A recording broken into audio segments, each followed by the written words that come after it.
इब्लीस था कौन? इब्लीस की नस्ल की इब्तदा जिस जिन से हुई उसका नाम तारानोस कहा जाता है। तारानोस इब्लीस से 1,44,000 साल कबल दुनिया पे मौजूद था। तारानोस की नस्ल तेजी से बढ़ी क्योंकि उन पे मौत तारी नहीं होती थी और ना बीमारी लगती थी। अलबत्ता ये चूंकि आतशी मखलूक थी तो सरकशी बदरजाए उत्तम मौजूद थी। इस जिन्नों की नस्ल को पहली मौत फरिश्तों के हाथों पैदाइश के 36,000 साल बाद आई, जिसकी वजह सरकशी थी। यहां पहली बार मौत की इब्तदा हुई।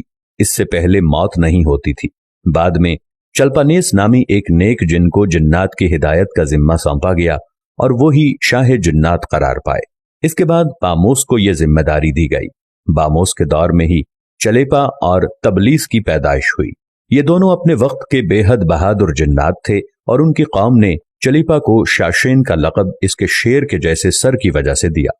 इन दोनों जिन्नात की वजह से सारी कौम कहने लग गई कि हमें उस वक्त तक कोई हरा नहीं सकता जब तक शाशेन और तबलीस हमारे दरमियान मौजूद हैं।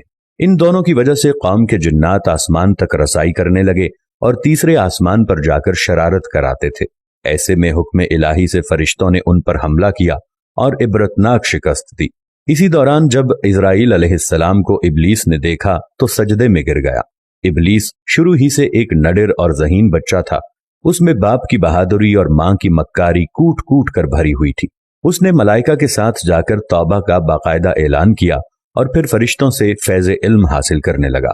इल्म हासिल करने और रियाजत का ये आलम था कि पहले आसमान पे आबिद, फिर दूसरे आसमान पे जाहिद, तीसरे आसमान पे बिलाल, चौथे आसमान पे वाली, पांचवें आसमान पे तकी और छठे आसमान पे कबाजान के नाम से मशहूर हुआ। ये वो वक्त था जब ये फरिश्तों को सिखाता था। सातवें आसमान पे इब्लीस बुक़्क़ाए नूर में रहा। हफ्त अफलाक के सब मलाइका का मुअल्लिम करार दिया गया। यहां तक पहुंचकर इब्लीस ने अपनी आजजी और रियाजत की इंतहा कर दी। कमोबेश इब्लीस ने 14,000 साल अर्श का तवाफ किया। यहां उसने फरिश्तों में उस्ताद सरदार अज़ाज़ील के नाम से शोहरत पाई। कमोबेश 30,000 साल मुक़र्रबीन फरिश्तों का उस्ताद रहा। इब्लीस के दरसोवाज की मियाद कमोबेश 20,000 साल है। फरिश्तों के साथ क़याम की मुद्दत कमोबेश 80,000 साल है। इब्लीस को हुक्म हुआ कि दारोगाए जन्नत रिदवान की मुआवनत करो और अहले जन्नत फरिश्तों को अपने इल्म फजल से बहरावर करो। यूं इब्लीस को जन्नत में दाखिले का परवाना मिल गया और जन्नत में भी अपने इल्म से दारोगाए जन्नत रिजवान को सैराब किया और यूं जन्नत और रिजवान की कुंजियां इब्लीस के पास रहीं। रिवायत के मुताबिक इब्लीस 40,000 साल तक ये फर्ज खजानची अंजाम देता रहा। यही वो मकाम आला तरीन जन्नत रिजवान ही था जहां इब्लीस ने पहली बार बादशाहत के ख्वाब देखने शुरू किए। उस वक्त इब्लीस के पास हफ्त इक़लीम, अफलाक, जन्नत और दोज़ख सबका इख्तियार था और उसने चप्पे चप्पे पे सजदे किए थे। मगर यहाँ पे इब्लीस आजिज़ी से पहली बार भटका और खुद को बादशाह बनाने और रब बन जाने के ख्वाब देखना शुरू किए।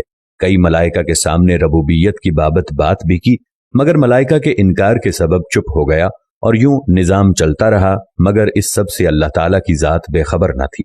फिर आदम अलैहिस्सलाम की तख्लीक का मरहला आया जिसके कुरान मजीद में वाक़यात बयान हुए हैं।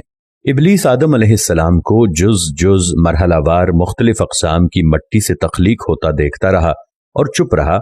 मगर जैसे ही उसे ये मालूम हुआ कि ये आदम अलैहिस्सलाम अल्लाह ताला के नायब हैं तो उसने वावेला किया, इबादत और इताअत का वास्ता दिया।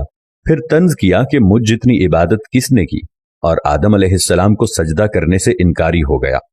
तब अल्लाह ताला ने कहा, निकल जा शैतान मरदूद।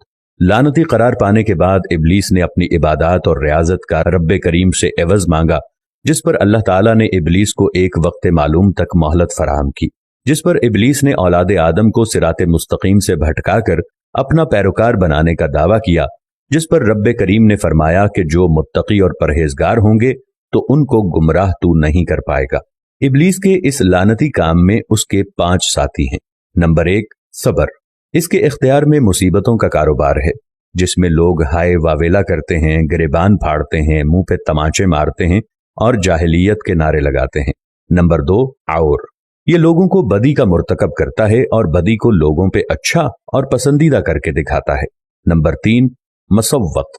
ये किज़्ब, झूठ और दरोग पे मामूर है, जिसे लोग कान लगाकर सुने। ये इंसानों की शक्ल अपनाकर उनसे मिलता है और उन्हें फसाद बर्पा करने की झूठी खबरें सुनाता है। नंबर 4, दासम। یہ آدمی کے ساتھ گھر میں داخل ہوتا ہے اور گھر والوں کے عیب دکھاتا ہے اور آدمی کو گھر والوں پہ غضبناک کرتا ہے۔ نمبر 5 زکنیور، یہ بازاروں کا مختار ہے، بازاروں میں آ کر یہ بددیانتی کے جھنڈے گاڑتا ہے، بازاروں میں برائیوں اور فحاشی پہ ورغلاتا ہے۔ ابلیس کا آدم علیہ السلام کو سجدے سے انکار کا جزیہ حسد تھا کہ جس نے اسے مجبور کیا کہ میری جگہ آدم یعنی خاک کو کیوں ملی۔ یہ اس کا جزیہ تکبر اور غرور تھا کہ میں اعلیٰ ہوں، اور اس ایک سجدے کے انکار کی بات نہیں تھی، بات اطاعت سے سرکشی کی تھی، شرک کی تھی۔ ابلیس نے دل میں خود کو رب مان لیا تھا۔ اسی شرک عظیم کی بدولت ابلیس تا قیامت رسوا و لعنتی ٹھہرا اور اولاد آدم کو بھٹکانے کے لیے آزاد قرار پایا۔ حاصل نتیجہ یہ ٹھہرا کہ رب کریم کو انسان کی عبادات، عاجزی، علم و دانش سے کچھ غرض نہیں ہے۔ رب کریم صرف دیکھتا ہے کہ دل میں اطاعت و فرما برداری کتنی ہے۔ اسی بنیاد پر تقوی اور پرہیزگاری کے درجے قرار پاتے ہیں۔ اللہ کریم ہمیں اپنی نیت کو درست رکھنے کی توفیق عطا فرمائے، آمین یا رب العالمین۔